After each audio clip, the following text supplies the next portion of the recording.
Các bạn mới bắt đầu chạy.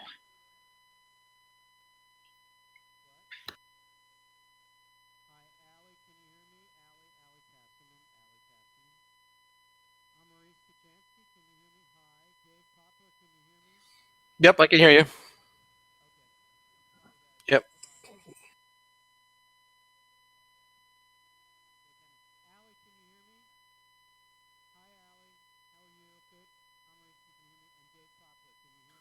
Yep, loud and clear.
Hey everybody, this is Al. We're here at the Kelly Writers House at the University of Pennsylvania in Philadelphia, Pennsylvania. And I just want to say that the thread, the ModPo thread called Struggle Street Form and Content, a week ago I praised people who are struggling on Struggle Street. Struggle Street.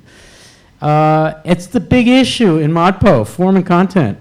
Now there are more than 2,000 views and 241 posts. And I have to say that I like our new, sleek, modified site/platform a lot. One thing that's hard, several things that are hard, but one thing that's hard about it is that big threads are difficult to manage. It's going to get better. We're working with the Coursera engineers on engineering. We don't do any engineering. The engineers engineer at our request and others' request to make the navigation of long threads better. But that has 241 posts. That says something. Those are pioneers on Struggle Street. I highly recommend it. The quality of the essays that have been, Jason, can you get that door? The quality of the essays that have been submitted, essay assignment number 1, have been really, really high. The CTAs and others have noticed how amazing it is. If someone knows why in 2016 the quality, as much as we can tell, has just gone way up. What is it? Is it that there are a lot of, I don't know. Lily, why are the essays so good?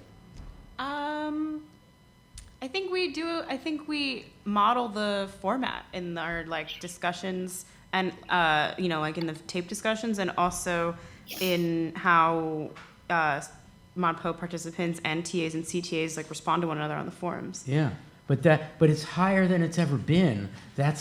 Anyway, who knows? But I'm so glad the essays and the peer reviews are just great. So please do peer reviews. If you're watching this webcast, you are in you're in the active group. People who tune into our webcasts live are into it, right? Hello, T in Manila. Hello. right? She's in. And so, these are really dedicated people. These are the people who do peer reviews. So I'm able to say to people live tonight, do the peer reviews.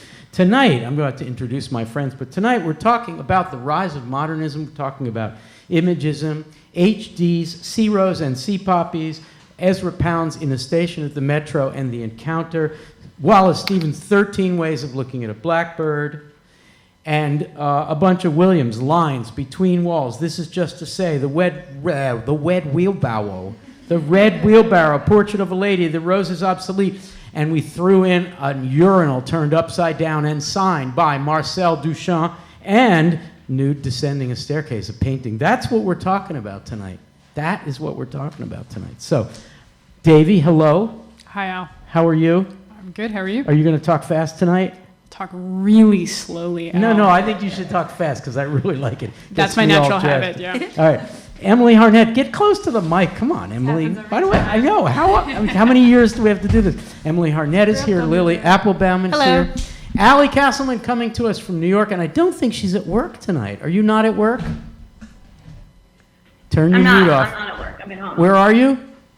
At home in Brooklyn. All right, BK. And Amaris Kuchansky, hello. Hello. Hi, and Dave. Good evening.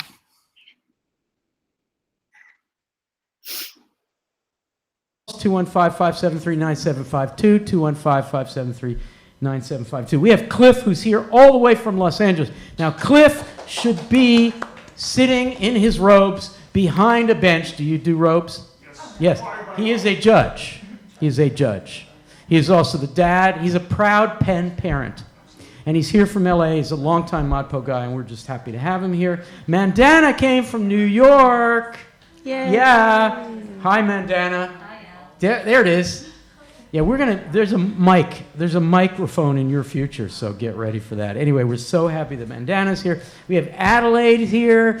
We have Emily's here. We have Danny's here. Hi, Danny. And this is a chance for me to say something that I haven't told ModPo people yet, which is that the students in my class, English 88, which is the origin of ModPo, I've been teaching it for 30 years in this room, not 30 years in this room, but recently in this room, but for 30 years overall, those people are in ModPo. For the first time, the students in 88 are meeting me and Lily and Emily and Anna and others, and Davey and others twice a week in this room, but they're also doing the ModPo work, and you're going to see them if they identify themselves in the forums, and we're just so glad. And we have 3 of those students here tonight. We also have Anna, who's on the phone. Hello, Anna. Hello. We also have Jason, who's here, who's amazing, always. And we have the 2 guys who set this up, Chris Martin and Zach Cardiner, have done something special tonight. It's hard enough setting it up. Regularly, but what they've done is they have decided to simulate what they call on-the-road equipment, because next week Lily and I and Chris and Zach are flying to the Bay Area, and we are going to hang out in the Bay Area, and we're doing a live webcast. Next week's live webcast is not on Wednesday, it's on Thursday at 6 p.m. California time.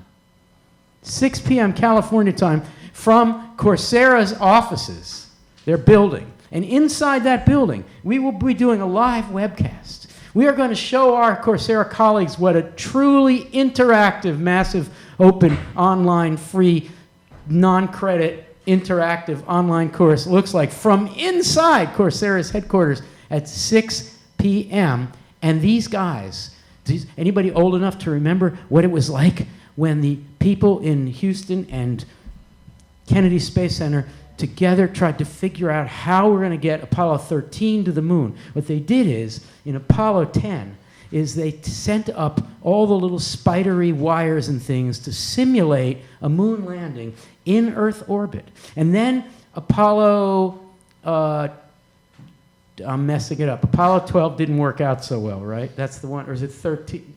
No, I'm sorry, it's 9 and 10 and 11 landed, but 9 and 10 were these like experiments. Anyway, this is a terrible analogy. What these guys do, they remind me of the NASA guys from the 60s. with a lot of wires. What they do is, tonight, they're simulating this limited amount of equipment. We're actually simulating the on-the-road equipment. They're going to have to schlep all this stuff across country, and we have to actually pack it into little bits. So, how's it going, guys? Is it breaking down yet? So far, we're good. All right. Okay. So, in San Francisco next week, Thursday at 6 p.m., and then Saturday night in San Francisco itself, the Mountain View, the Coursera office is in Mountain View, California, in Silicon Valley, 6 p.m. Thursday. Saturday at the San Francisco Center for the Book on October 8th at 6 p.m. also will be there. Okay? So for the rest of you who are going to be elsewhere other than San Francisco, our regular webcast will happen. It'll just happen on Thursday. It'll happen 6 p.m. California time, and we'll be coming to you from another place, but tune in as usual. We'll be doing it, right, Lily? Yep. But don't come to the writer's house but don't unless come to you the want to writer's just house. hang out Yeah. here. Yeah, which will be fine. Okay, one more announcement. Molly in Los Angeles, Molly O'Neill, will be convening a meetup on Sunday. This coming Sunday is October 2nd, this coming Sunday, I think it Yes. is. 1 p.m. to 3 p.m. Los Angeles time at the Wanderlust Hollywood, which is a place where Molly spends a lot of her time as well. 1357 North Highland. And I've been there. Cliff, did you come to that last year? I've been there twice, and it's been great. So that's next weekend. That's this coming weekend. Okay?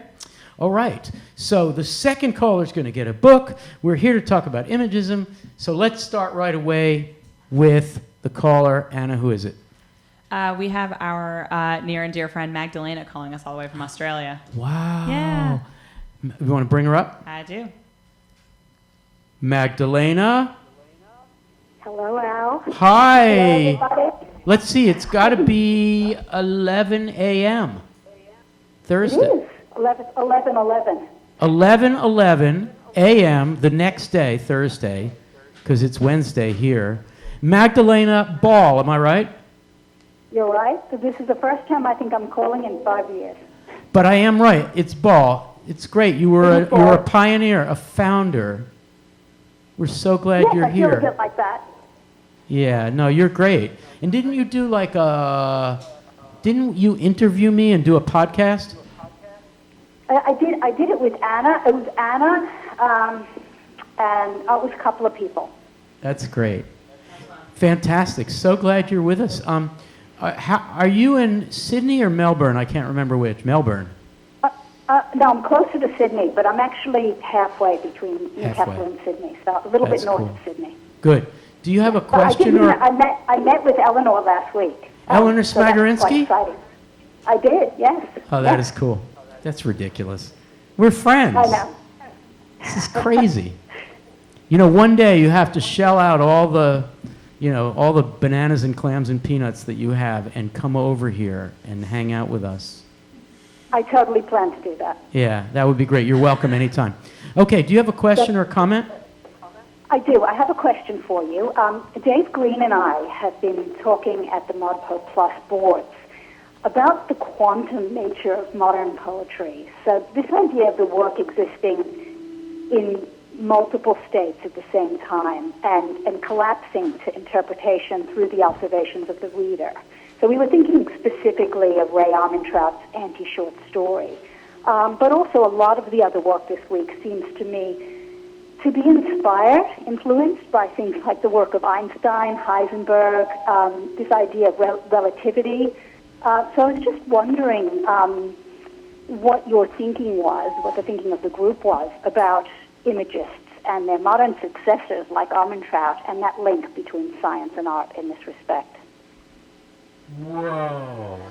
The first call, Chris, can you bring my mic up? The first call is an awesome question, the hardest one. It also refers to ModPo Plus, which is going to blow people away because ModPo Plus is a whole parallel set of...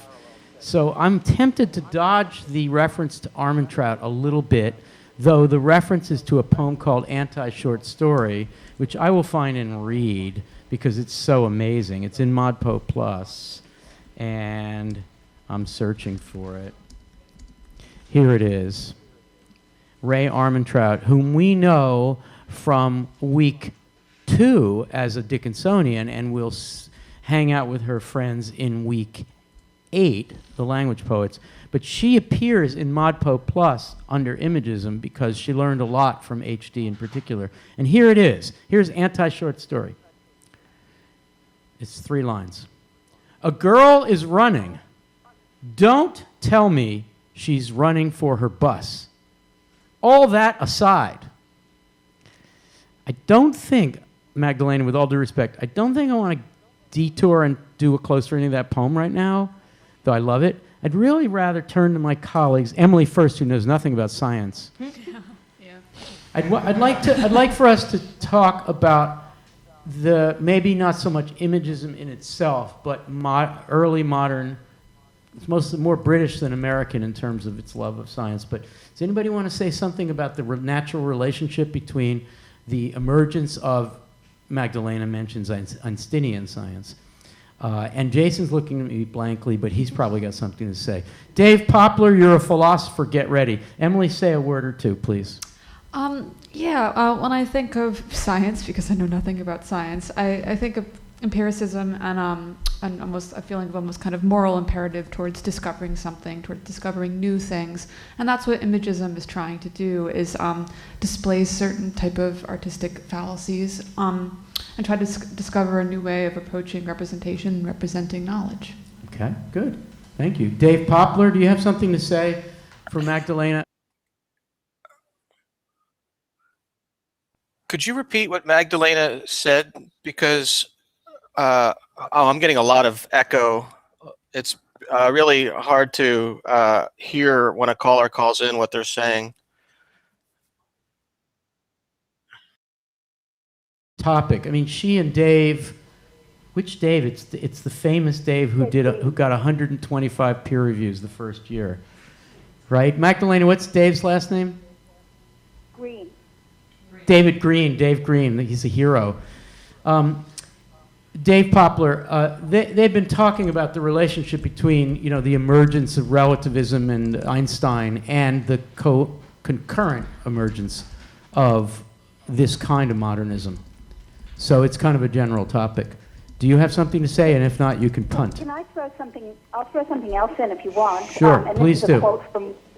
This is a quote from William Carlos Williams from his essay, "The Poem as a Field of Action." Yeah. So he said, and Williams is relevant to this week as well, he said, how can we accept Einstein's theory of relativity, affecting our very conception of the heavens about us, of which poets write so much, without incorporating its essential fact, the relativity of measurements, into our own category of activity, the poem? Right. No, I think that's totally relevant to Williams as a whole. I would push back a little about its relevance to the poems that we're assigning for this week in the main syllabus, which are very still and very imagistic. The one that comes close to this concept of motion and time is, of course, The Rose is Obsolete, which is just a masterful poem about time moving and space. But that's a very difficult poem and probably too much for us to bear. I also recommend a little later poem called Perpetuum Mobile, The City, in which the city is thought of as a modernist sculpture dangling down. So Magdalena, so thank you so much for calling. Actually, Jason has a response, and then we're going to go on. Sure. I think that that in a way, Emily bringing up empiricism is very important because, in some sense, Einstein's equation which essentially claims that there's no ultimate difference between matter and energy, and then at the same time, I believe Magdalena is referring to the theory that light is both particle and wave and neither the same, and that, and as well, the Heisenberg, is it Heisenberg?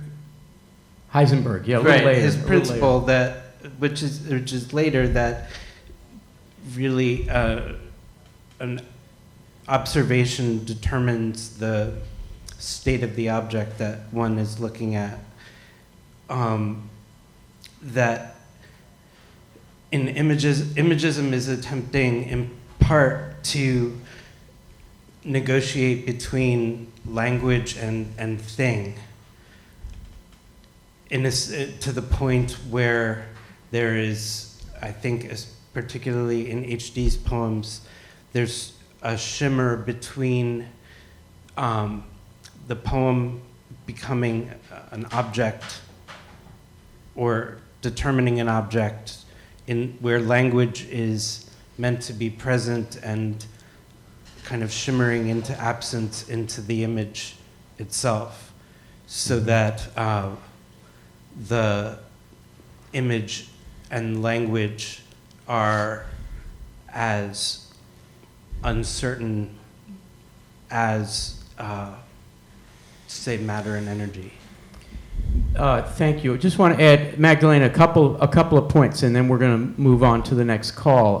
Terry Talty reminds us in Twitter that Duchamp's subject in Nude Descending a Staircase is the fourth dimension. That's so relevant to the conversation we're having. And one more thing I'll add, which is that Williams' obsession at this time, because I keep thinking that the imagist Williams is not really this far along in what we're talking about, and so we should get back to that. But his obsession with juxtaposition suggests, even as simple as the chickens in the red wheelbarrow, is a suggestion that all meaning gets created by relation, which is going to become very important in the poetry we study later in this course, and that things have no meaning unless they are juxtaposed. And so basically looking at the chickens and the red wheelbarrow in relation is what creates your sense of time and space and nature, and that anything in isolation, which is essentially the imagist creed, is not sufficient. So already we move away from that. Magdalena, thank you so much for calling. Thanks so much. That was wonderful. It's great to hear from you, and let's stay in touch. Thanks so much. Definitely. All right. 215-573-9752. I'm going to invite Jason to bring the microphone to Emily. And Emily has no idea she's being put on the spot here. Hi, Emily. How are you? I'm good. How are you? Good. I'm just going to read a couple of things from Twitter and from Facebook, and you can respond in any way you want to the whole thing. Okay. Let's see. Chris Mustaza, who's watching and tweeting, says that Zach and Chris Martin are the best. I agree. So there's that. Yeah. Therese Pope, whom we're going to see next week in San Francisco, says Plum's Wheelbarrow and Broken Glass. Oh my. Bring on Williams. Yeah, that's cool. There's not much else here. Virgil says hello to Mandana. There's a question in Colleen Knight posted a question that I feel like Go could ahead. lead us in a good direction. Yeah. I asked her to clarify, and she hasn't responded yet, but maybe she will. She just says, "How many blackbirds?" How many blackbirds? All right. Emily, we're talking about Wallace Stevens' 13 Ways of Looking at a Blackbird. How many blackbirds?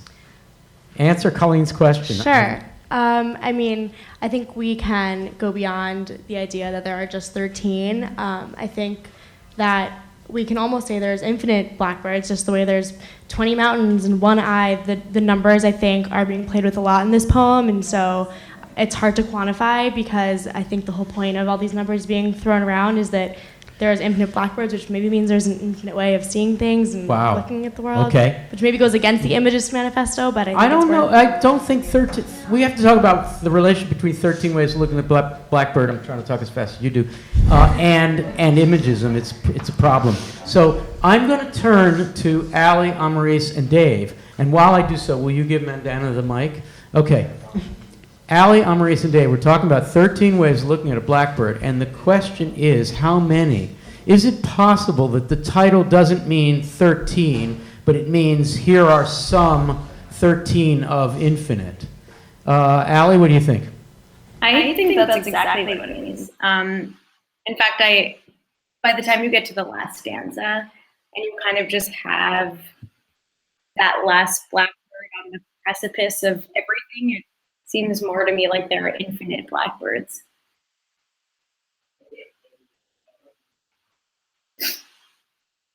Evening, all afternoon.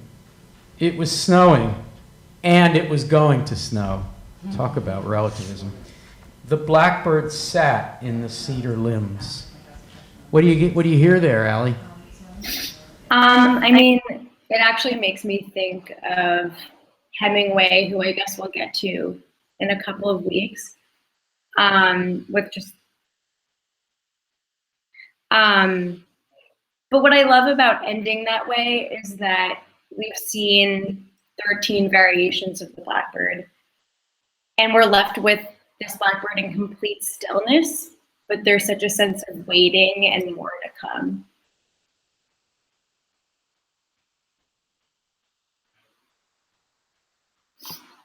Is Emily right that really Stevens is talking about the infinity or infinitude of cubism, breaking things up infinitely based on perception? Yes?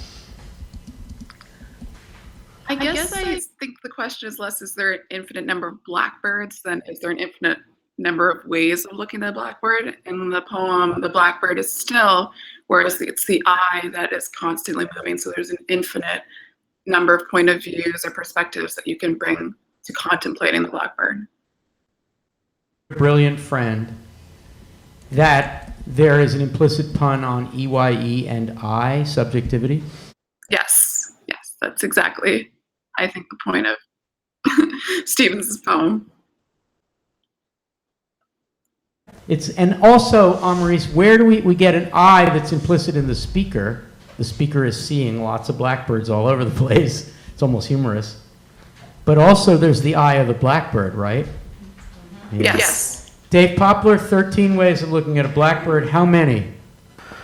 Here's a thought that we're not talking about a blackbird. We're talking about just the form of a blackbird. We're talking about the essence of a blackbird, and that sort of folds into, I think, what we were talking before about the relationship with science. You can look at this as almost a reductive approach, where you're trying to get to the pure essence, the smallest unit that you can possibly consider. And that's sort of a materialist approach.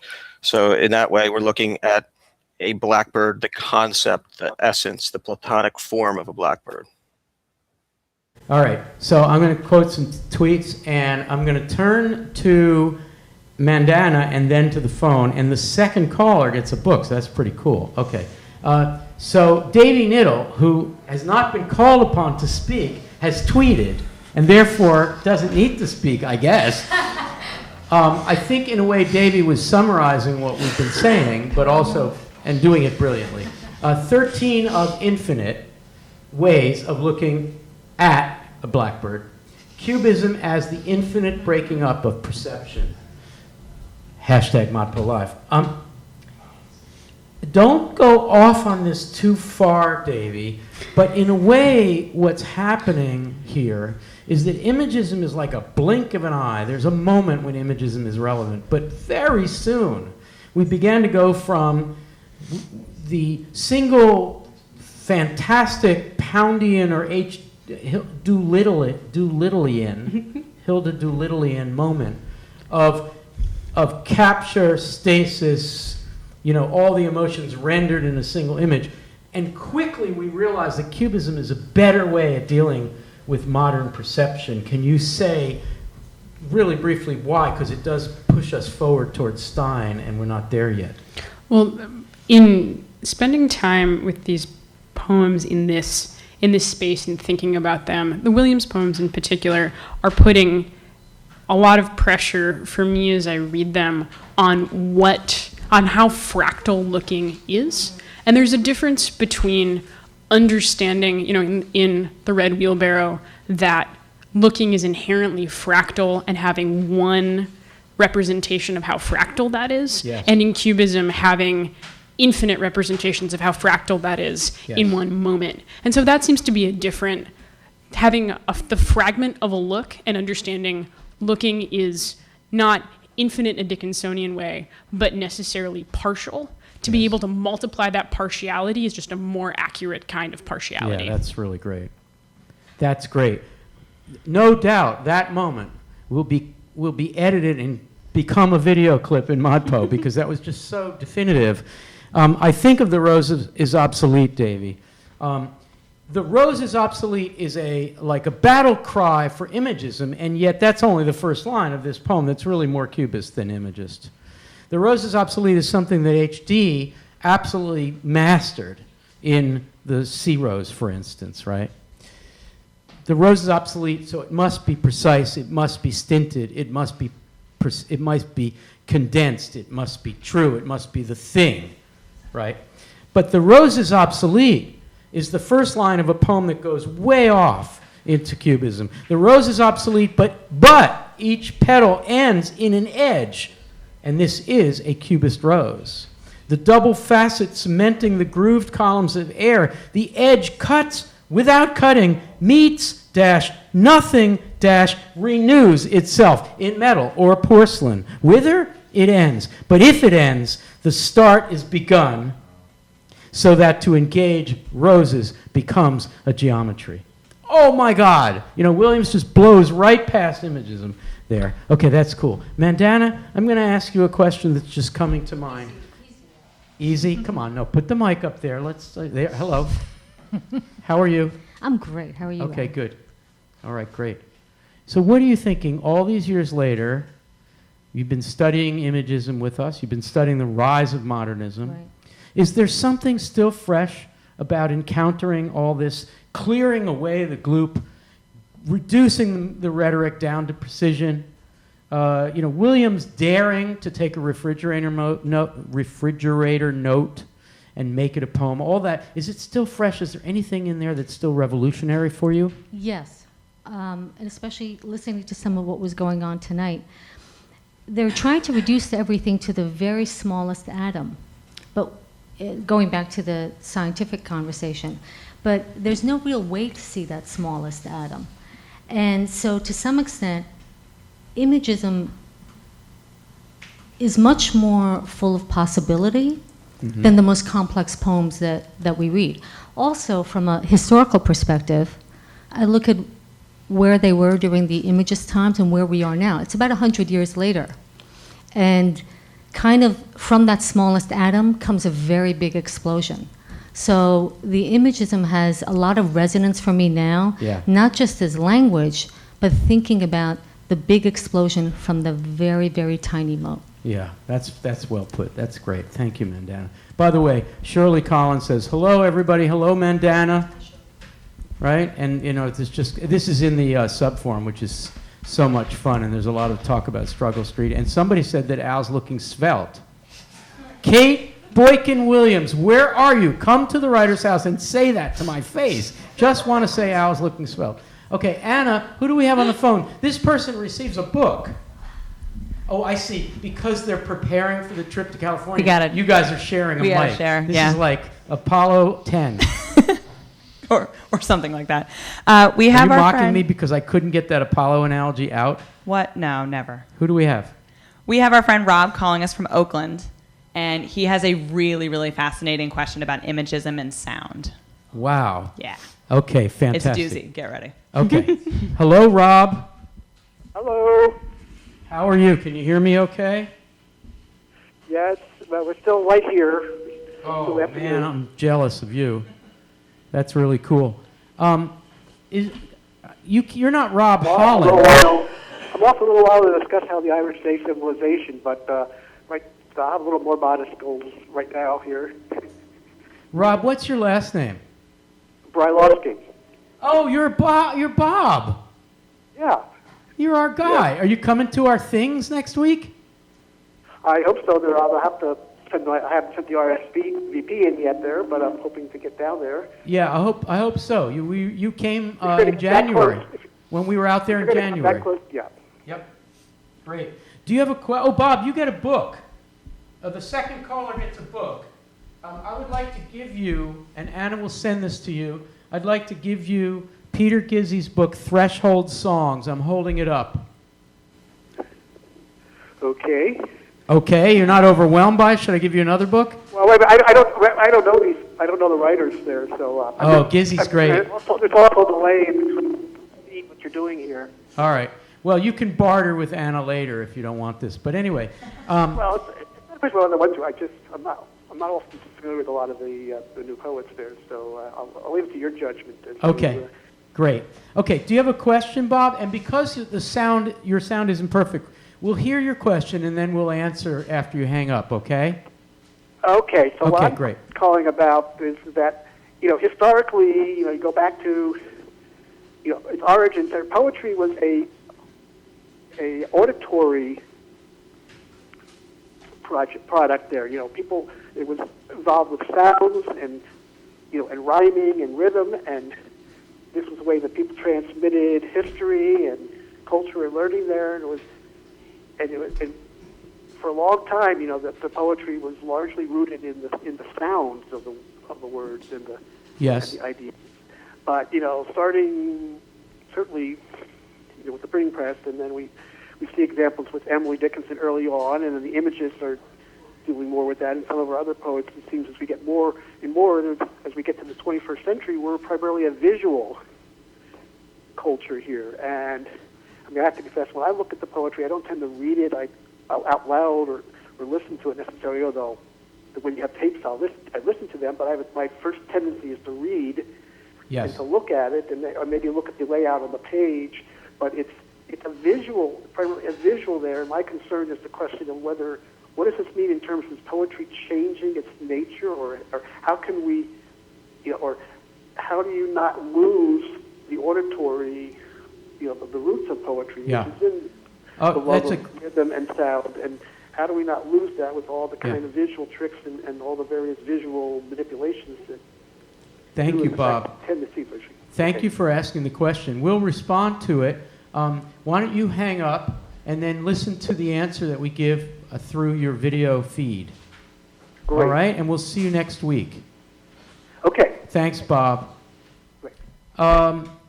I don't think Bob is right that the contemporary is particularly non-oral. In fact, it's more so because of the ubiquity of availability of recordings.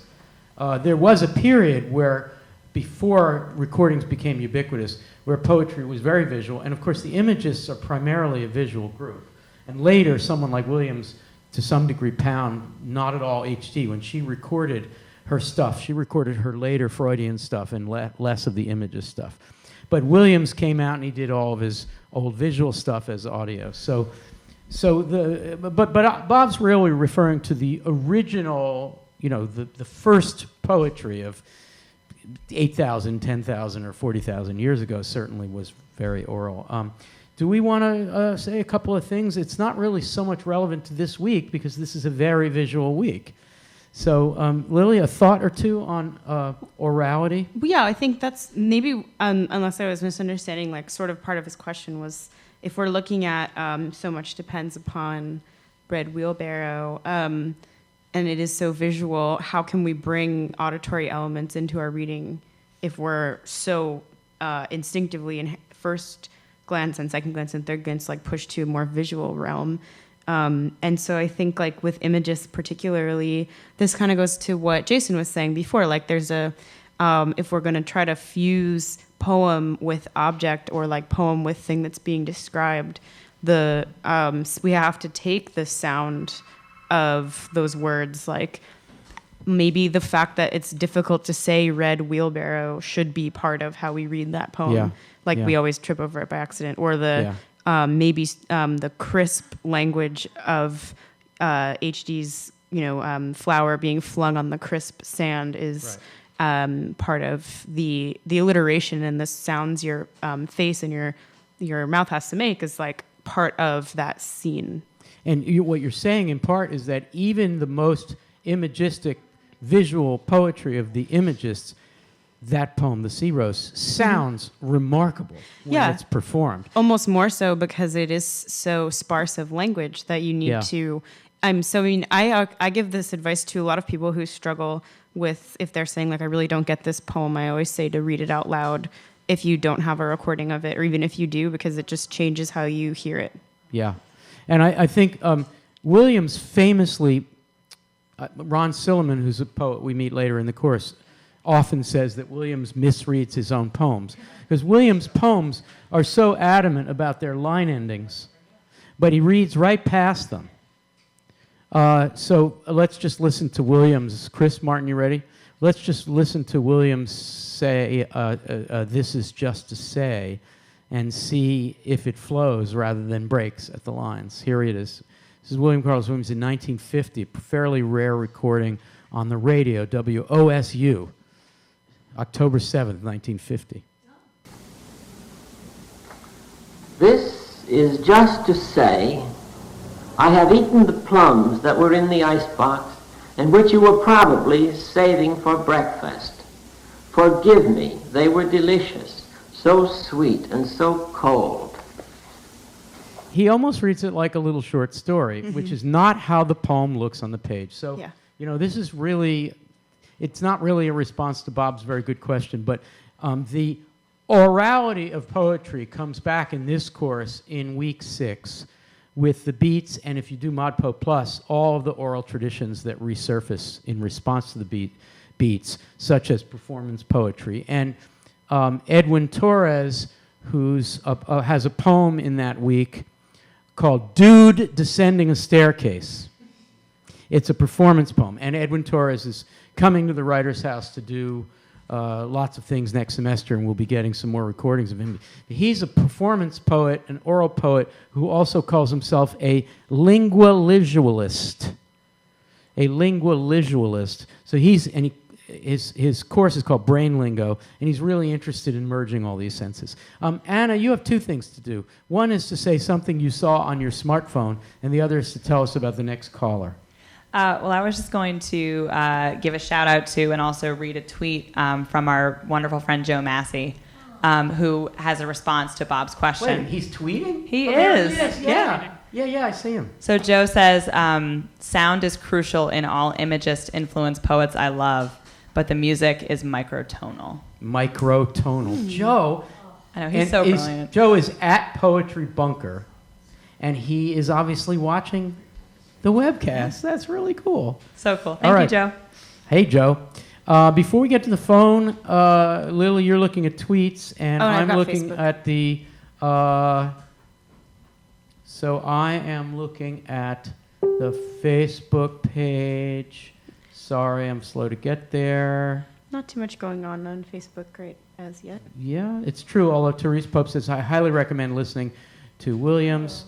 In the subforum, which is a lot of fun here. Kate Boykin Williams responds to my response to her saying I look svelte. LOL, we'll do it one of these days, Al, she says. And Pamela Corbett says, this is a lot of fun. Say hi to Mandana. Hi, Mandana. Pamela Corbett, hey, Al, during our ModPo meetup in New York City, which was this past weekend, Mandana organized it, we began discussing the difference between poetry and prose. What is the difference between poetry and prose?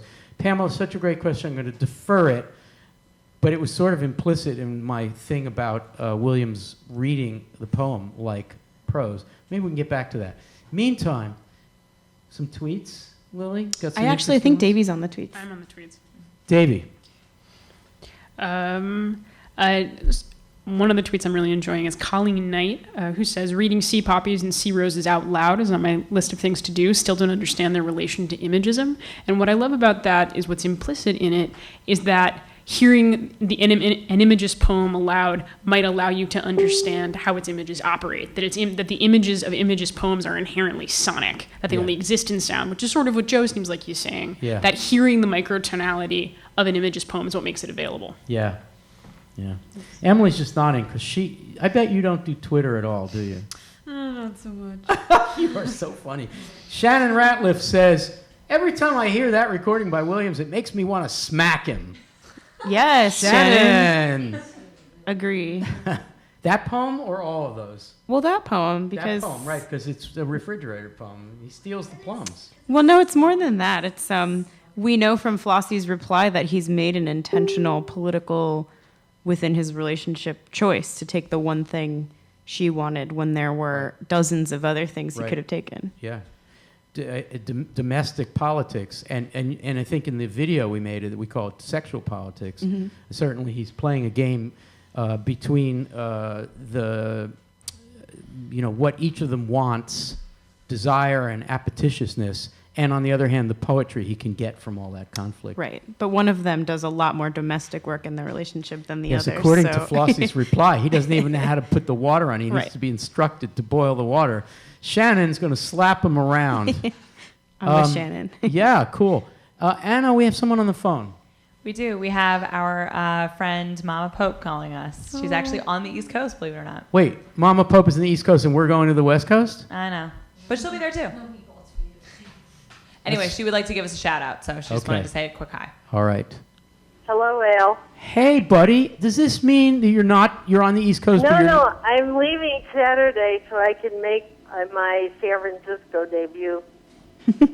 Wait a minute. You With you. You are coming to. You are coming. I've been home in my hometown for almost a month, and I'm leaving. I was leaving Saturday, and we were excited to know that you being in San Francisco wouldn't interfere with my vacation. I don't want to interfere with your vacation. You have never interfered with it. But you know what? I have to tell you, Zach Hardner, who's coming with us to California, he loves those meatballs. So can I bring them? Yes, can if you bring them, we'll bring them back to our hotel in Palo Alto, and we're going to have a meatball party. All right, I promise it will be meatballs. Zach, okay? do we have microwaves in the hotel? Do you remember? So what happens when you microwave Mama Pope's meatballs? Do they explode? I don't know. No, they won't explode because I'll probably have them in soft. You know, Maybe I'll make them fresh, so when I give them to you, you can just heat them up. there are I think I'll do it right there. There are possibly 1,000 people now who are totally confused by this conversation. Okay. I think I should explain. I'm so sorry. No. Go ahead. Explain. Mama Pope has always talked about her meatballs, and then one day she came here and made meatballs and spaghetti for the Writers House people. And last year she sent them to me in what? Frozen. It was frozen. Remember, in a priority overnight. Overnight with like what's that ice called? That smoky ice? No, I didn't have to use it. I froze them. I froze them. The post office said you can't do any of that. Well. So I just froze them solid, and you got them the next morning. Well, it's a little. Kate Boykin Williams, she is pro svelte, and your meatballs make me some other thing. So I had to stretch that out over a month eating those meatballs. Anyway, we're using up a lot of webcast time talking about the meatballs and my. No, I'm sorry. I wanted to just make a point about because I'm so excited about this week's visual. Yes. And you know, I am an amateur photographer, and one of my favorite things to photograph are roses. And when you were talking about the edge of the rose and things like that, it becomes a geometry. Yeah. I was going to say that it's just in my mind when I'm photographing, and I see sometimes even with water on the petal, it's exciting. I can't write about it, but I just wanted to say. Thanks for doing the visual this week. And I love you guys. I love you all. I don't want to take up your time. We will see you in a few days in San Francisco. Yes, we will. That'll be fun. Safe travels to you all. Thank you. Bye-bye. Bye-bye. Yeah, I mean, I think what Joyce is saying is that the photography, this kind of photography becomes really important just at the same time as there's all this visual poetry. And so it makes a lot of sense. Davey, what are you thinking? I'm thinking about all of the meatball tweets that are. Are there some meatball tweets? There are a huge number. Aristelle says, "Of course they don't explode. They're not dreams deferred. They're dreams now." Yeah, what? It's our poetry people around here. Our Twitter conversation has devolved into how amazing it would be if Emily were on Twitter, and how great meatballs are. Listen, I think the world would fall apart if Emily got on Twitter. You know why? I'm Emily? sure you'll tell me how. It has to do with this week, though, the Imagists. Let's talk about you. You are really, when you really admit what you love, it's the long Nabokovian sentence. Yeah. And probably if I could turn you on Faulkner, he'd be in there too. Not so much, but kind of. Right? You know what I'm talking about. Yeah. Uh-huh. And so, Emily Harnett, I mean, here we are all talking about the glories of condensation. And you really love what we used to call the periodic sentence, late Henry James. Mm-hmm. Yeah. So Twitter, Oof. not for you. Yeah, it's a little too compressed. Some too people condensed. have said, I guess I want to ask Allie and Amaris and Dave this.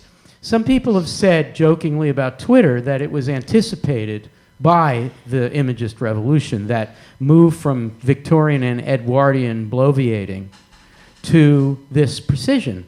The influence of haiku in the United States, which has always been around, that is to say that influence, really kind of predates this thing we have now where everybody tries to put things into something precise.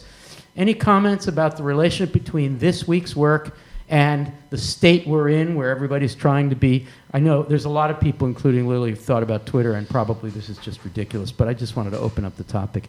Allie, any thoughts about the Twitter sphere? And I'll watch Emily wince when you talk. Well, I don't want to blow Emily's cover, but she is in fact on Twitter, and you should all follow her.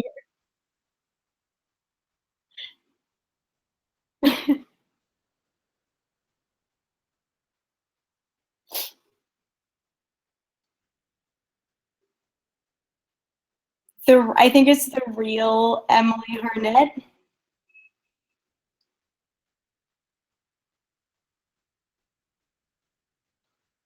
We're straying from our poems. Are you mad about that? No. It's just cool, though. Somebody's doing well, not for Emily, somebody's maybe. Singing on top of spaghetti. Blew my cover. Bonnie Larson Steger, on top of spaghetti, all covered with cheese. I lost my poor meatball when Al Filreis sneezed. That's a rhyming poem. We don't do. Oh, Joe Massey. So much depends upon meatballs. Now, Joe just did. There's going to be a poem, Joe. Amaris, do you have anything wise to say about the relationship between the Imagist revolution and our new interest in the radical condensation of language? You can pass if you want. Yes, myself not being on Twitter, I feel like this is the realm for Lily. Okay. Lily's chomping at the bit because she's really thought about Twitter. Go ahead, Lil. The difference is access and who. Well, there's a lot of differences. Corporatization is one. Like, there are a lot of ads on Twitter, and like it's been monetized as like an ad space. So that's like very different from. It's not unrelated to like taking a Gertrude Stein poem and turning it into a Hallmark card, like the roses, a rose is a rose or whatever. But it is like, so that's an element to it. But then there's also like, yeah, there's access. Like, anyone can be on Twitter. You don't have to get your poem published to be on Twitter. You don't have to be the kind of person who would have success in publishing in your time period to get to voice your opinion on Twitter. So that's like a pretty big difference.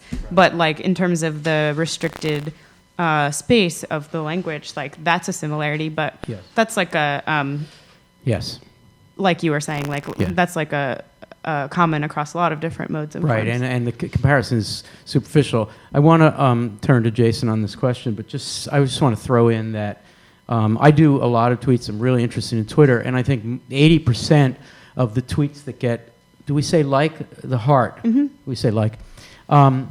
80% of the stuff that gets retweeted or liked or passed around and becomes hot, meme-ish, is stuff that's ridiculous cliche, the perfect turn of phrase, the perfect moment, and so much of it is exactly the opposite of what this group of poets wanted to do. They wanted to say the most unobvious thing. Yeah, but yeah. I mean, the apparition of these faces in the crowd, petals on a wet black bough.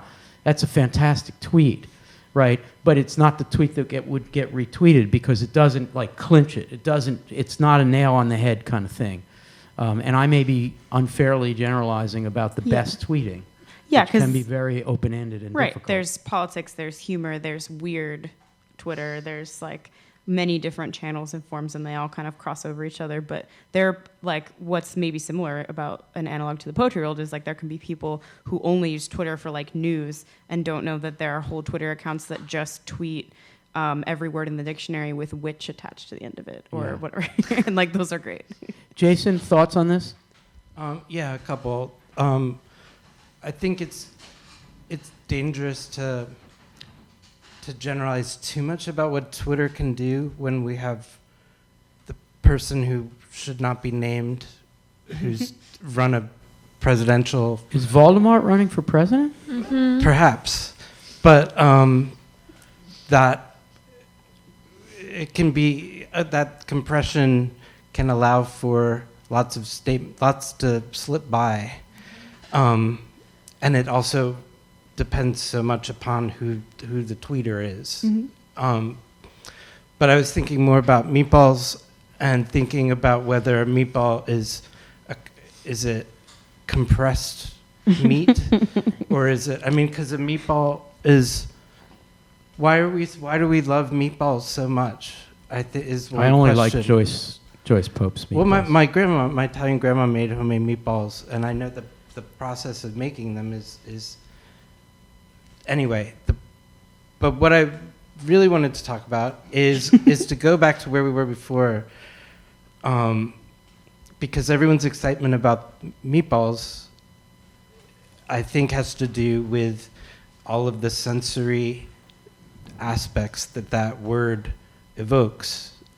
It's not just so with imagism where the word that they for the movement is imagism to focus on sight, but when we move to Williams's note that you played, we get into other senses as well, and taste, temperature, the tactility, and which brings me back to the thing that is most puzzling, which I think is why Williams wouldn't read the lines as lines. Like, in a sense, he's compressing vocally, like auditorially, what he has into one smushed thing of sound. Yeah.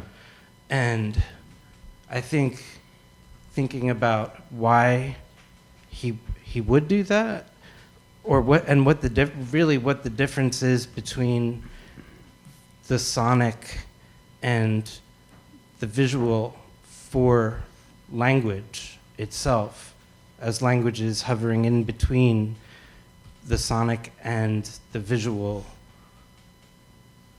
in itself, and then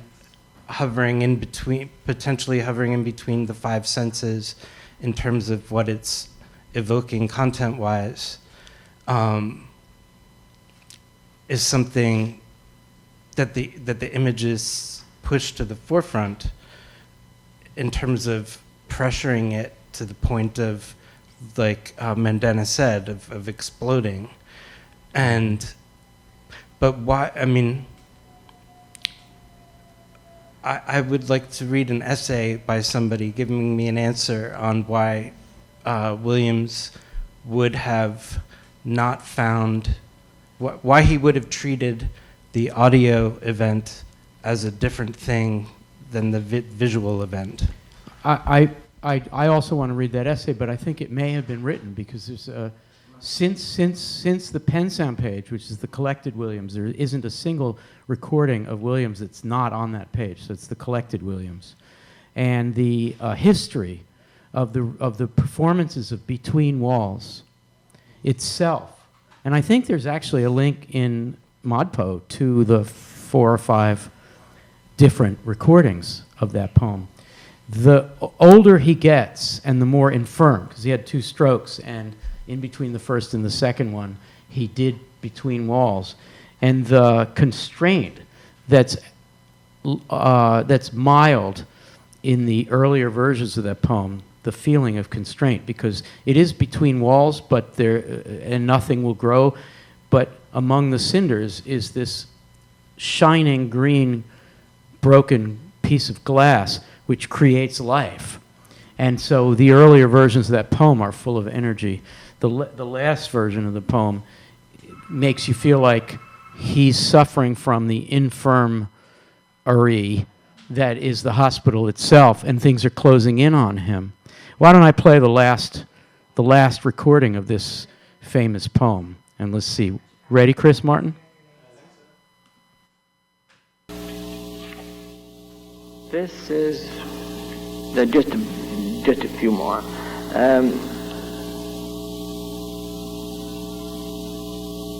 This has no title.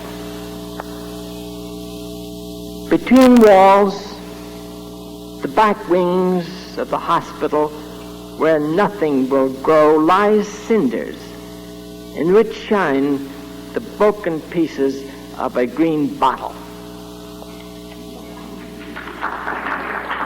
Guess that was the last poem that we heard. What do you hear, Emily? Briefly distracted by the bottle, however he says that word. Yeah, he always says it that way, yeah. Yeah, but there's also, as I always notice with Williams, there's so much kind of joy in the way he reads. And I'm of the comment before talking about orality and kind of the way he reads things as though they're a children's story almost, and that there's kind of no more kind of oral tradition than a children's story, and nothing more generous than kind of telling a children's story. And yeah, there's something really lovely about hearing that kind of intonation and this. So the poem on the page does not come off like a children's story, but read by Jiminy Cricket here. Oh, yeah, exactly. That's what he sounds like. It suggests a new genre, which might be the happy story for children who live in the post-industrial society, or the New Jersey, where I grew up, right near Doc Williams. Playing out on the highway and seeing the shine off the broken glass.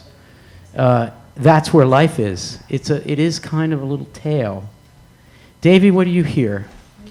I hear the poem sounding really far away from him, and that's something that him reading the poem more than him speaking before he starts reading really feels like it temporalizes the stroke, and really feels like the stroke takes up the space between him and the poems. And in thinking about the recording of the Red Wheelbarrow that we listened to earlier in this webcast, it feels like the language is much closer to him, and the words themselves are much closer together.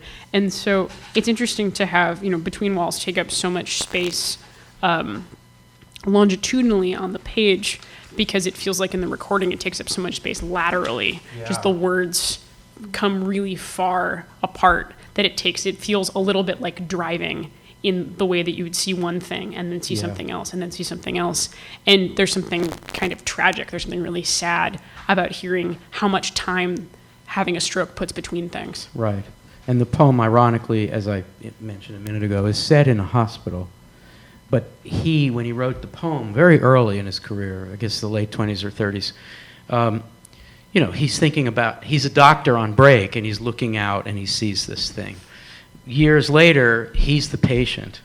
So when you get to, in the poem, when you read it, you get to hospital where nothing will grow, lie, my favorite line, will grow, lie, cinders, in which shine the broken pieces, and of course, broken pieces breaks it up. When he reads it as a person with a stroke, he's going to be able to say cinders in which, because of the slide, the elision there, cinders in which. But then when he does the N on shine, I've listened to this too much. When he does the N on shine, he needs to recover, because it's very hard for a stroke victim to say in which shine the. And now you got the TH in the front of the teeth.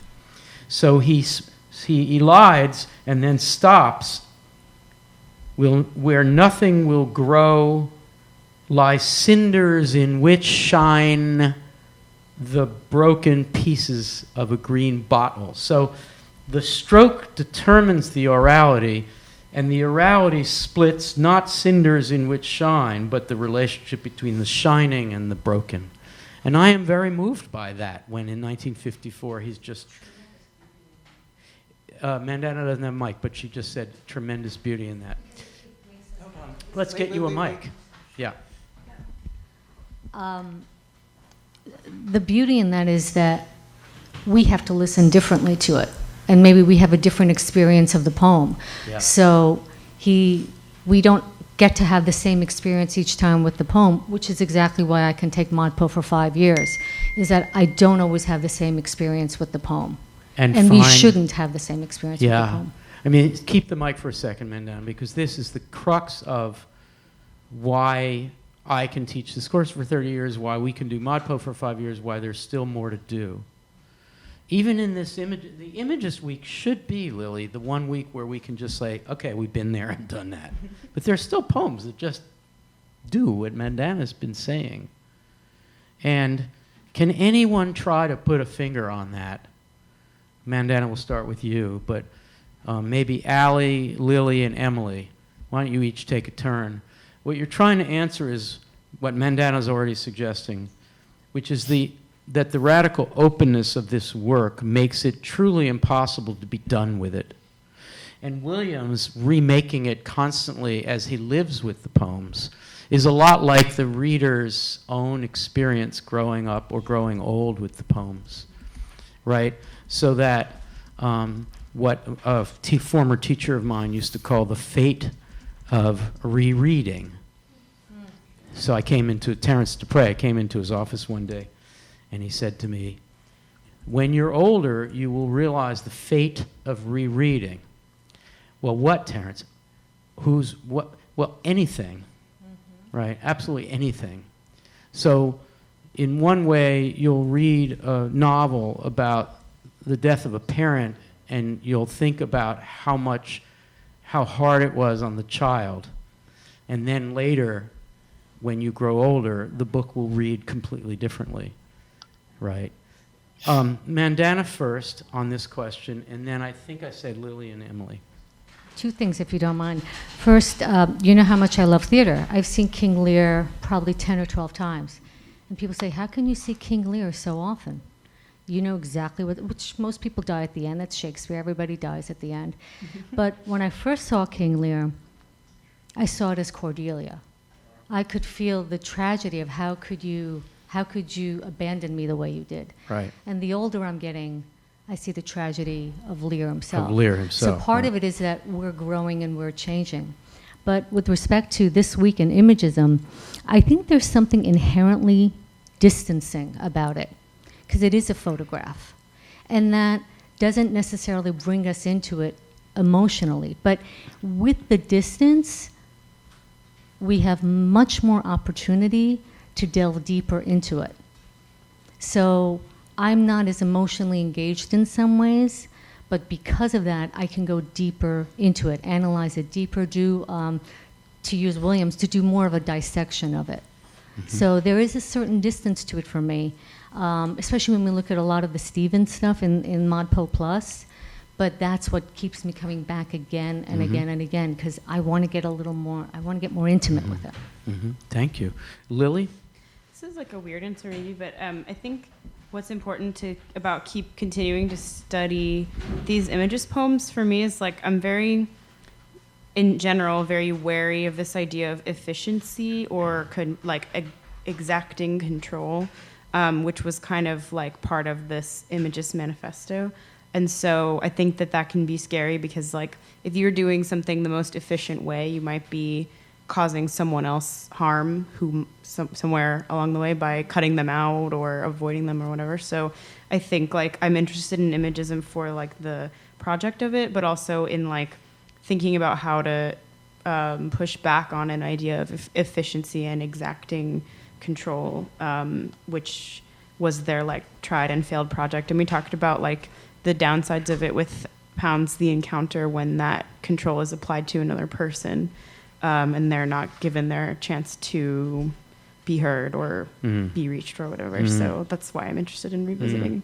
Hakur Mar said a kind of rough version of what you just said.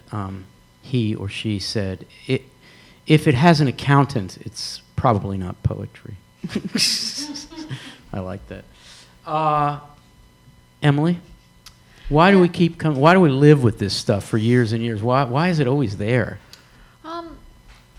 Well, I've never, I haven't really loved imagism. It's never, of all the things we study, it's never been the thing that I've naturally gravitated towards, but I really like the exercise of rereading on its own terms, talking about this Williams poem as a kind of coda to a life almost that you can, that Williams can also live through. There's something really beautiful about that, life-affirming about that, and if you see kind of rereading something as believing that one particular unit of meaning can keep yielding meaning over and over again and renew itself in a certain way, then reading is a kind of an investment in a life, and investment in reading is a part of life. Well said.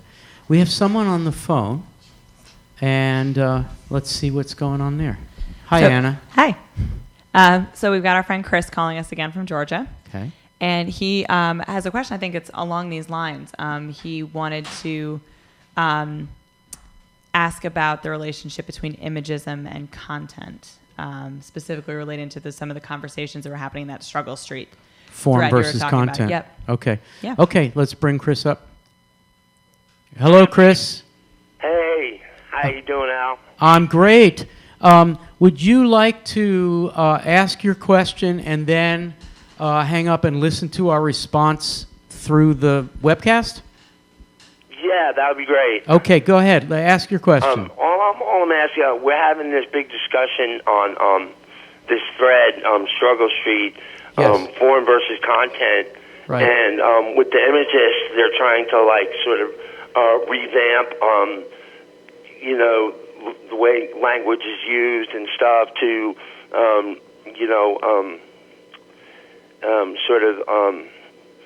like the image of a rose as a love and beauty and blah blah blah, and like trying to revamp stuff like that. That's right. I saw your comments about that. Right. Doesn't that put a big doesn't that kind of stress content as opposed to form? Yeah, such a good question. Great, Chris. That was fantastic. You're setting a record for three webcasts in a row calling us. I'm glad you did. I'm glad you're so active in the course. We all appreciate. I love this stuff. I mean, I'm loving it. I'm really, it's had me real motivated and stuff. Great. We really appreciate your involvement. So thank you. So you hang up. We're gonna answer the question, and talk to you soon. Thank you so much. Take care, man. That'll be the last call for the night. So we're done with our calls. So, Davey, Chris's question basically saying, Chris had posted in Struggle Street, form versus content, saying, at first he said, what's wrong with roses? I like roses. Why are we beating up on roses? And then I went in as like a teacher. I shouldn't do this but I felt like, no, we're not talking about roses. We're talking about representations of roses. And representations of roses had gotten and still have gotten very stale and very predictable and very trite and very hallmarky, right? And then I'm pretty sure it was me in the video who was beating up on roses. Yeah. So roses are we're not talking about roses. Everybody loves roses. I mean, I think we all like roses. I like unusual roses, but still roses are cool. It's representations of roses that have abused the ready-made symbolism of roses. So what Chris is saying is when we push back about that, aren't we just doing content? Where's the form? Ha ha ha. And Davey's looking at me saying, I'm not sure I know how to answer this. So after Davey, we'll go to Amaris on the question of, isn't the pushing back against roses just a content problem? And where's the form and all that? Davey, go for it. I'm going to go ahead and say that's not a content problem because a rose operating in an imagist poem is necessarily a formal object. Yes. And so there isn't content that's populating HD's C Rose poem. Right. But what we're thinking about is the formal object of the rose. Right. And so the goal of that poem is, to go back to what you were saying about juxtaposition, to juxtapose the rose against itself, to be able to put the object of the rose, use the object of the rose to push back against representation.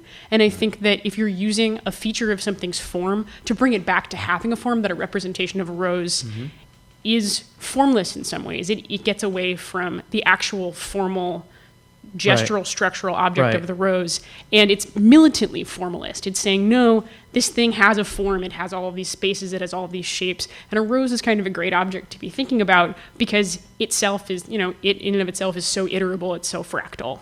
Right. I'm getting really angry about this as I'm talking about it.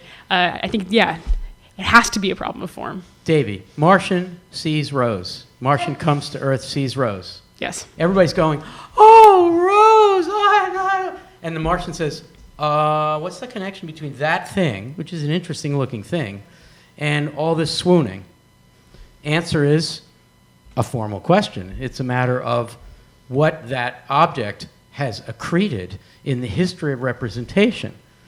There must have been somebody, I'm being silly now, this is like a comedy routine, but somebody whose name was Ogg or Murray, was the first one to say, rose means love. And everybody went, wow, what a great idea. And then it sort of got trite after that.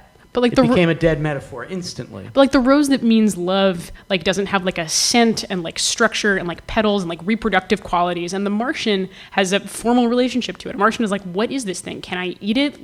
What happens? Can I poke you with it? What do I do with this thing? I would think it would be a weapon. If I throw this at you, is that interesting? Get away from me with that rose. Right, it has to be interacting with something as though for the first time is a formal problem. Yes. So in some ways, it's a question of pushing content as far away as possible to be able to only deal with form. Yes. Maurice, you still with us on this rose question? I'd love to hear your thought on that. And I believe, Jason, Emily wants to say something about it. Maurice, your thoughts? Sure, I guess as you guys were saying, the rose in Romantic poetry is kind of positioned as this object for contemplation, admiration, and the images were dispensing with those overrated connotations to replace it into sort of a harsh reality, putting it in a new modern light that reflected kind of the brokenness of the time. Yeah. But that necessarily also changes the form of the poem because we have to move away from those beautiful musical lines that beautify and idealize the rose into these short, concise poems full of harsh consonants, harsh images. So they naturally have relationships that both have to change in order to modernize the image of the rose. Thank you, Maurice. Zach, would you close in on one of T's famous cards? So, a rose is a rose is a rose was Stein's. That's not quite an accurate quotation, but what does that mean, Emily? A rose is a rose is a rose means what? The rose that there's a rose is ultimately at the end of the day an object. Say that again. A rose at the end of the day is an object, is the thing that's it's a rose. Mm-hmm. Right. If you just said a rose is a rose, that would be a way of saying we all know what roses are. They're roses. But a rose is a rose is a rose is rather insistent. It's saying it is a thing, right? How you say what you say is what you say, which is the answer to Chris's question. It is form. There's very little content in this. I mean, when you think about the content of the wheelbarrow poem, really? Chickens in a wheelbarrow? So what? I mean, you can say, and Chris wouldn't be wrong to say, it's a poem about a wheelbarrow and chickens are things, and wheelbarrows are things, and that's reality, and it's a description of reality, but Williams would not have described reality if that's all there was. And there, the form, how you say what you say, is in the juxtaposition of the two things. Okay, Emily, your thought on this, and then we're going to go around and get final words. Sure. I was just going to respond to Chris by saying that I do think the form of the Imagist poem reflect the Imagist mission to make things really precise and to the point.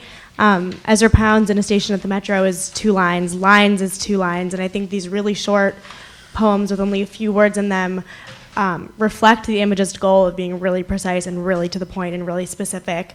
So I don't think we have to worry with the Imagist that the content is the only thing doing the work here, because I think the form does the work as well, in the sense that a lot of the Imagist poems, Pound and Williams, are very short and very to the point. Form does work. Form does work, says Emily. form does work. That's a really outrageous thing to say. I dare you to go out into the mainstream of the university community and go up to somebody and say, form does work. That's a really counterintuitive thing to say, but it's true. Form does work. Perfect instance, right? Emily Dickinson says, I'm drunk, but it's not on liquor that's real liquor. I'm drunk on the power of my imagination, and this poem will reel. That's form working. The poem gets written by a drunkard who doesn't drink real liquor, but who gets drunk, who is intoxicated by the power of her ability to move from one metaphor to the next until the whole thing explodes, and she can lean against the sun. That's form working. That's form working. All right, so we're going to go around and get final words. And so why don't we start with Emily? We'll go around the table. We'll get the three folks. You guys in the Google Hangouts, because these guys are using Apollo 10 technology, it's hard to hear. I'm seeing that in the Facebook commentary. It's hard to hear you guys, so speak very slowly when you guys talk, okay? All right, Emily, final thoughts. Keep in mind, everybody, that week 3 is relatively easy. Sorry to say that. This is big ideas, theoretically complicated, but the poems are pretty straightforward. We're moving to another part of modernism next, and that's Gertrude Stein, right? So look, the number of people who are active in ModPo will fall if you're not careful next week, as judges from Los Angeles go back to their courtrooms and figure that they can skip the Gertrude Stein. Sorry, Cliff, I know you won't. No, I'm teasing. Yeah. You're doing it. You're rendering judgment, but you're reading your Stein under the table. Please stay with us. Gertrude Stein is hard, but it's so much fun. It's so interesting. Gertrude Stein is so smart, and it's so unusual. This is my cheerleading for Stein. So please stay for Stein. Once you get past Stein, things are going to get very interesting. Anna, are you saying something to me? Yeah, just reminding you of 10 minutes. Yes. No, we don't have that anymore. They're not limited. And thank you for reminding me, though. Emily, final thoughts. Sure. I love the comment earlier in the webcast about this poetry being quantum. And even though I don't understand science, there's something really appealing about that, that this can exist in multiple dimensions. And also, the type of freedom of experimentation that Jason was talking about empiricism and the fact that Pound and Williams will eventually not exactly discard this, but move on from it pretty quickly into new modes of inquiry and new discovery. And I like the idea, I'm invested in the idea that poetry, all kinds of writing, the work it does is as urgent for knowledge as any other kind of work in the sciences or the humanities. Fantastic, thank you. Davey, final thoughts, final words? Now I'm trying to speak slowly.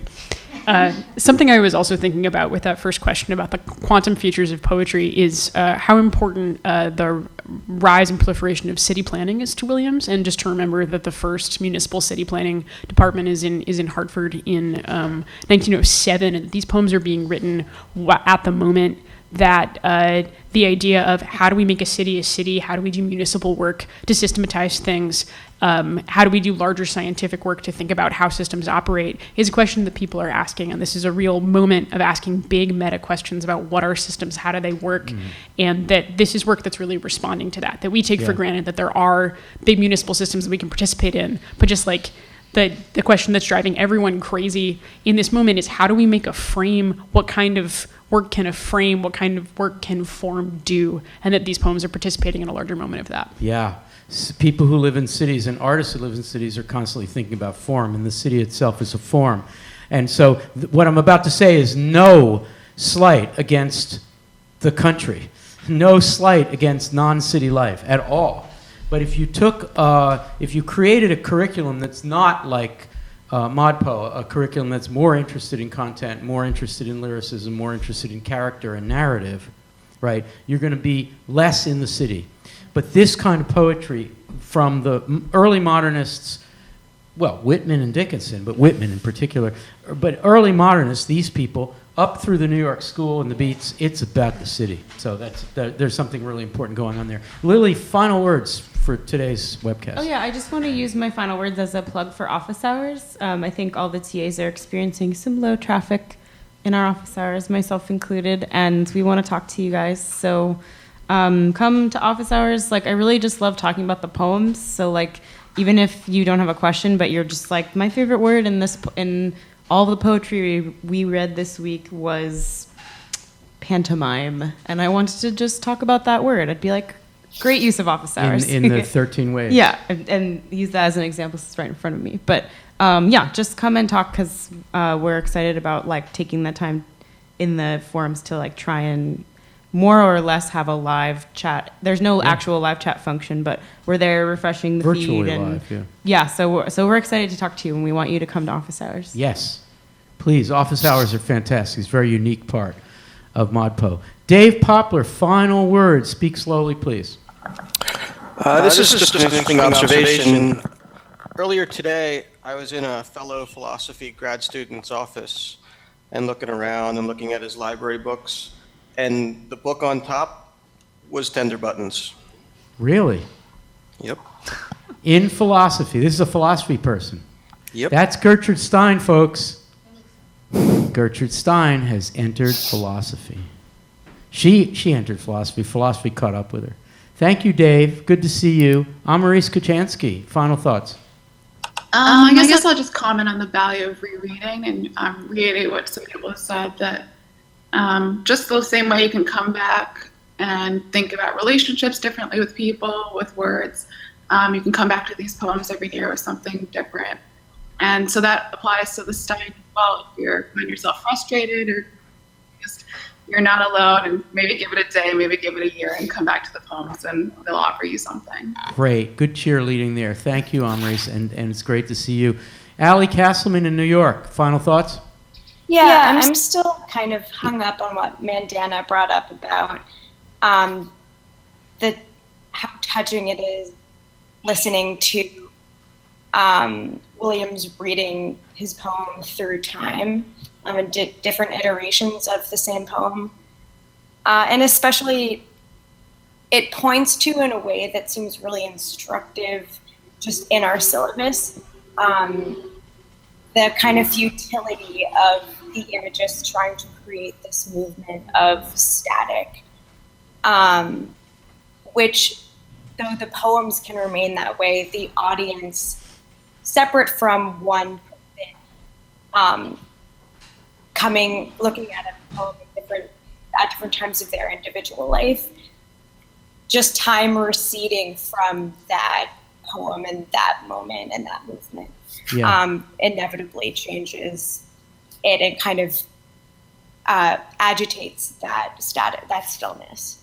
Yeah, that's beautifully put. Thank you, Allie, and it's great to see you tonight. Thank you so much. So Jason, final thoughts, and then Anna? Yeah, I was just thinking about how first, the closer you look at an imagist poem, the more language you see. As my tweet for the night. But say that again. That the closer you look at an imagist poem, the more language you see. I think the closer you look, if you like taking Davies, just bringing up fractals, like if you put a microscope on an imagist poem, you'll find Gertrude Stein. But also, if you're just kind of, especially when we go into Gertrude Stein, and if you find yourself utterly baffled, one thing to do is to go back to the 13 ways of looking at a blackbird and substitute the word poem for blackbird and see if that provides any instruction. Wow, that's a great suggestion. Thank you. Yes, 13 ways of looking at a poem. And each of the tender buttons is one of those blackbirds. Great. And Anna will stop smiling because she's always blown away by what Jason says. And now Anna, final thoughts. Literally always. Oh my God, that was so good. I guess I just want to echo what Lily said about office hours and just really encourage people to come and hang out with us because we love you and we want to meet you. And I guess I would also like to cheerlead a little bit for next week because I know that Stein and the the modernism at extremes can be an off-putting and scary week. we're all feeling very open-minded about imagism and early modernism right now, but it can all go very downhill very fast when we get into the tender buttons. But I think it's a really, really exciting week. I think it's a week where we get to see the limits and also the possibilities of what language can do. And to me, there's kind of no project more uniquely suited to meet that challenge than ModPo. So stick with us, stick with us, and stick with it. And I'm really excited. I'm really looking forward to talking about it. Thank you.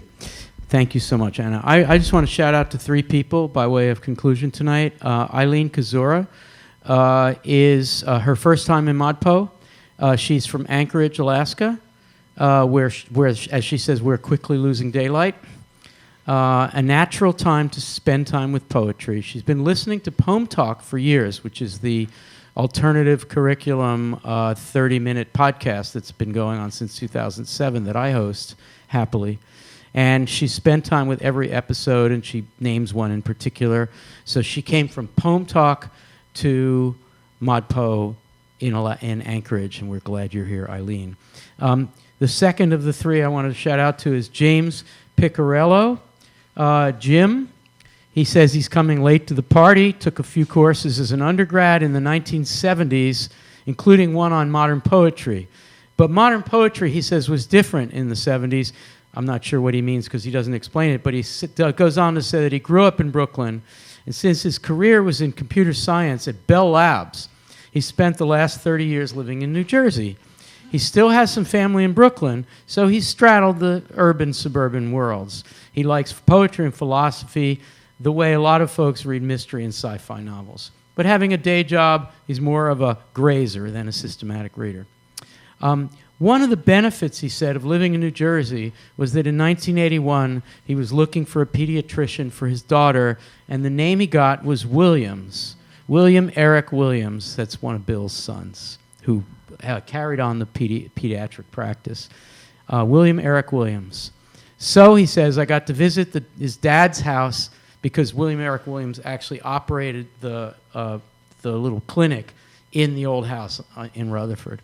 So I got to visit his dad's house and have a few very brief exchanges with WEW on WCW. So, Jim, we're glad you're with us, and hello to New Jersey. Kathy D., finally. Hello, ModPoer, she says. It's so great to be back with many poetry lovers. This is my second time taking ModPo, so I plan to quickly review the main content and then concentrate on ModPo Plus. Yes, ModPo shows what a MOOC downright can be. The only thing more amazing than the content is the knowledge that even though you and I are just one of thousands, tens of thousands taking the course, if you ask a question, make a comment, or just want to talk poetry, someone from ModPo is really there. I mean, wow. Thank you, Kathy, for saying that. Thank you so much. Cliff, Mandana, Adelaide, Emily, Danny, Magdalena, Bob, Chris, and who did I miss? Who called? Others. And Joyce Pope. So glad you called. There have been so many tweets tonight about how awesome Chris and Zach are, especially because I lowered expectations about the primitive equipment that they were using. So you guys are awesome, and a whole lot of people, T, Ray Maxwell, there's a whole lot of people who are saying hello to you guys, and I want to thank you, too, in advance for making the trip all the way to California to run this webcast from there next week. Anna, Jason, Lily, Davey, Emily, Allie, Amaris, and Dave, thank you all so much, not just for tonight, but for sticking with this crazy project for 5 years. It's so much fun. And thank you to all the regulars and all the rookies. We're so glad everybody came together. This is the weirdest webcast we've done in a long time. But I bet we will watch it again and again because of how weird it was. Go eat your meatballs. I'm going to go watch a baseball game. And we will see you from Silicon Valley, the home of something. Ground zero of something. I think Writer's House is ground zero of MOOCs, but whatever, that's another story. Good night, everybody, and we'll see you soon.